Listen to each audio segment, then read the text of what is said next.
जीवन में बहुत सारे दोस्त बनाना कोई खास बात नहीं है। लेकिन जीवन में एक ही दोस्त से जीवन भर अच्छी दोस्ती निभाना खास बात है।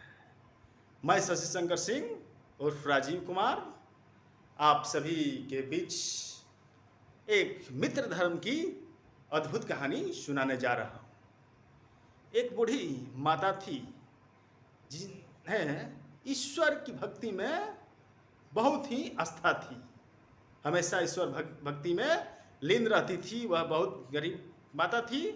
भिक्षा मांगकर उनकी भोजन दिनचर्या चलती थी, लेकिन ईश्वर पे अटूट विश्वास था। ईश्वर के प्रति बहुत ही उनकी भक्ति आस्था रहती थी। थोड़ा बहुत मिलता था, उसे ही खा पीकर आनंद से सोती थी। नहीं मिलते थे तो पानी पीकर भूखे सो जाती थी। 5 दिन हो गए थे उन्हें अन्न का एक दाना मिले हुए। उन्होंने ईश्वर पर बोली कि अच्छा, आप ही अगले दिन दोगे। आराम से पानी पीकर और भगवान के भजन गाते हुए सो जाती थी। एक दिन उन्हें चन्ना के कुछ 2 मुट्ठी किसी घर से चन्ना के दाने मिल गए, चन्ना मिल गए। वह बूढ़ी माता बहुत ही खुश हुई और बोली कि भगवान की ही कृपा से ये मिले हैं। लेकिन वह चना की एक दाना भी नहीं छुई।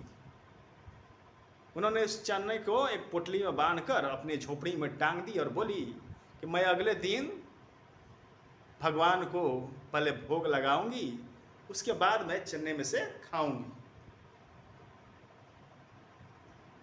जब रात का समय हुआ तो उनके झोपड़ी में कुछ चोर घुस गए। चोरों ने देखा कि पोटली में लग रहा है कि कुछ गहने या सोने के सिक्के टंगे हुए हैं। उन्होंने पोटली लेकर वहां से भाग गए।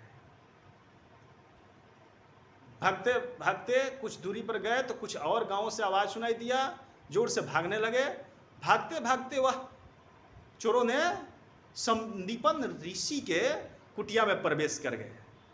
संदीपन ऋषि के कुटिया वे थे जहाँ पे भगवान श्री कृष्ण और उनके परम प्रिय सखा सुदामा शिक्षा ग्रहण कर रहे थे। वहाँ भी कुछ आवाज़ें हुई। उसके आहट से जो संदीपन मुनि की पत्नी थी, जो गुरु माता थी, वह जग गई।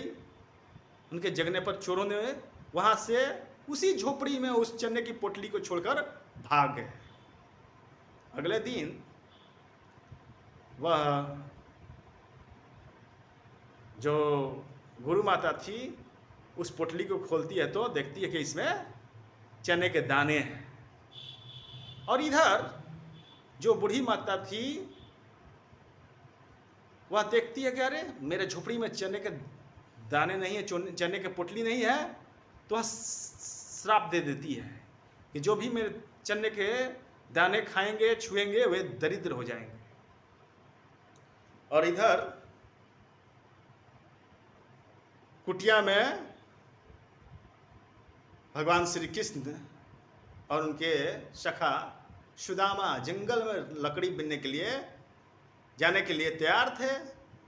तो जो गुरु माता थी उन्होंने चने की पोटली सुदामा के हाथों में दे दी और बोली कि तुम दोनों को अगर भूख लगेगी जंगल में तो मिल बांटकर चने के दाने को खा लेना। सुदामा के हाथ में चने की पोटली आते ही उस पोटली का रहस्य जान गए, क्योंकि वे ब्रह्मज्ञानी थे, जन्मजात ब्रह्मज्ञानी थे, वे विद्वान थे। वे समझ गए कि इस चने की पोटली में उस माता ने क्या श्राप दी है। वे चुपचाप भगवान के साथ जंगल में गए और सोचते गए कि इस चने का मैं क्या करूं। उन्होंने सोचा कि अगर मेरे सखा श्री कृष्ण इन चने को खा जाएंगे, अगर वे दरिद्र हो जाएंगे तो तीनों लोग दरिद्र हो जाएगा, दुखी हो जाएगा, गरीब हो जाएगा, और ऐसा मैं कभी भी नहीं होने दूंगा।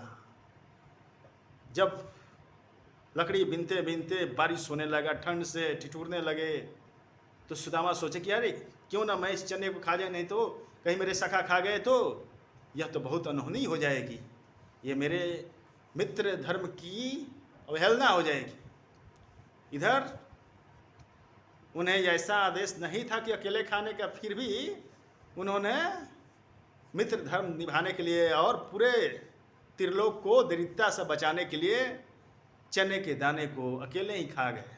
श्री कृष्ण पूछे भी कि क्या बज रहा है मित्र, तो उन्होंने बोले कि ठंड से मेरे दांत कट कट का आवाज़ कर रहे हैं।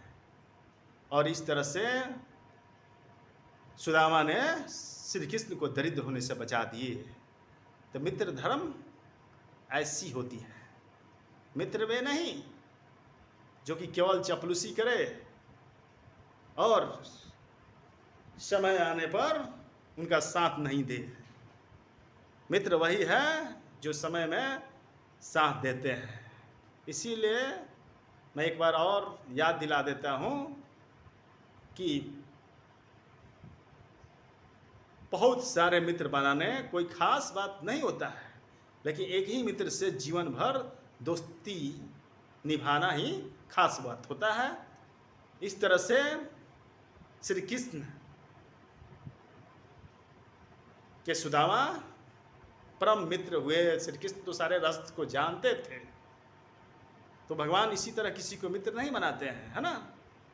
तो इस तरह की ज्ञानों को आप अपने जीवन में अर्जन करके और मित्रता की धर्म की सही प्रकाष्ठा अपनाने का कार्य करेंगे। और मैं ईश्वर से यही प्रार्थना करता हूँ कि आप सभी पर इस श्री कृष्ण की असीम कृपा बरसे। भोलेनाथ आप सभी को खुश रखे। इन्हीं मनोकामनाओं के साथ आज यहीं पे अपने वाणी को विराम देता हूँ। नमस्कार।